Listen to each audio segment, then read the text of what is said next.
Welcome to Bizarre Yet Bonafide, the podcast of the paranormal. Welcome, friends, to another episode of Bizarre Yet Bonafide with me, Grace.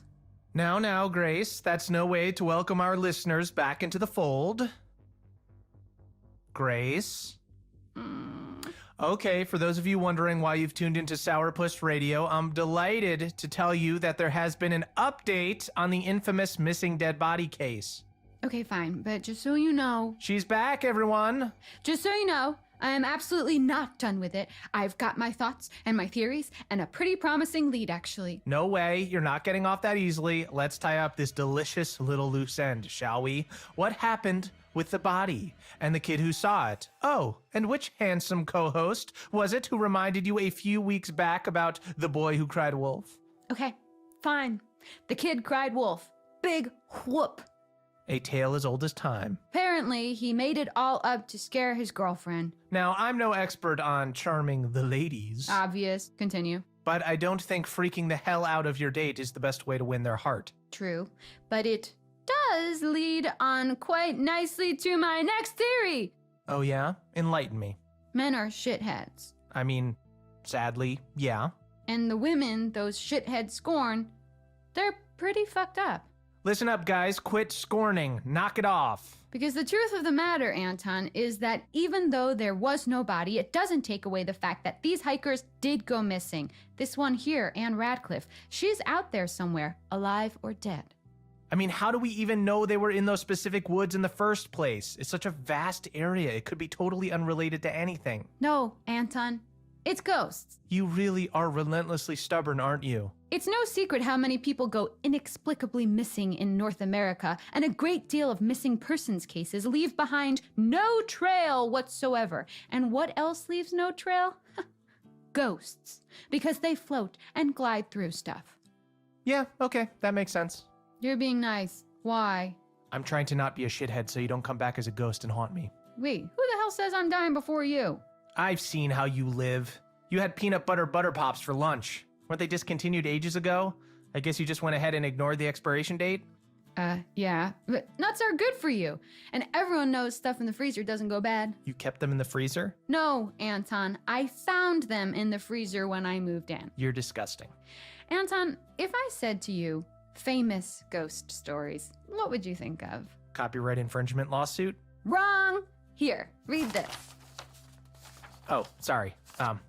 This one? Right. Well, Grace, I'd think of the hitchhiking hag or the white lady, of course. Interesting, Anton. Tell me more.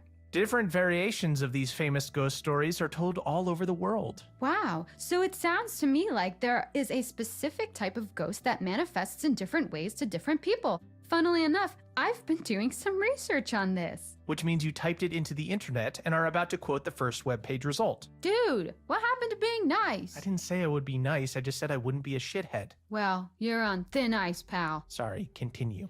So, this research told me that often these stories are about vengeful female spirits called things like the White Lady of something or the Hag of somewhere, all seemingly related to women being scorned, ranging from spousal abuse to vows being broken, their loved ones taken from them, that kind of gnarly stuff. Very gnarly, yeah.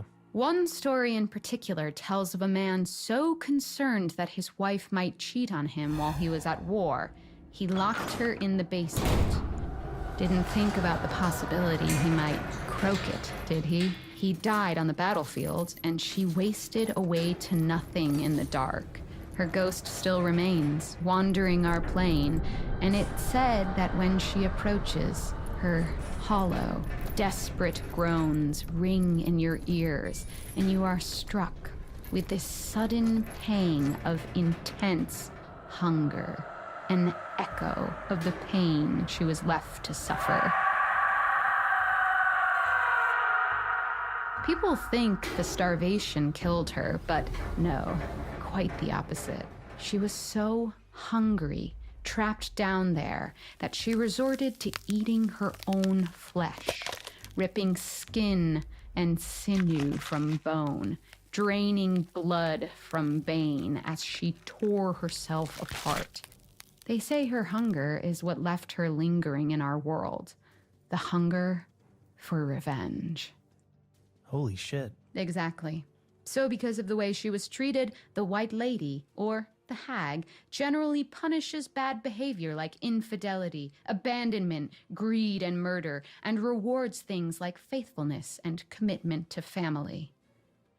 All right, so basically, for good reason, she's hangry, super hangry, and mangled too, given the whole ingesting her own flesh thing. Yeah, it's lucky she wasn't a vegan like me. You took a bite of my bacon cheeseburger yesterday. You said it was free range. You're vaguely vegan at best.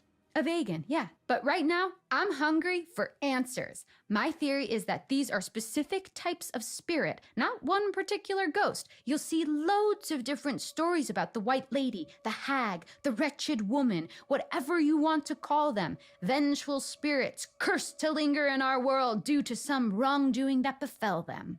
So going back to the hitchhiker, was she wronged in some way too? Yep.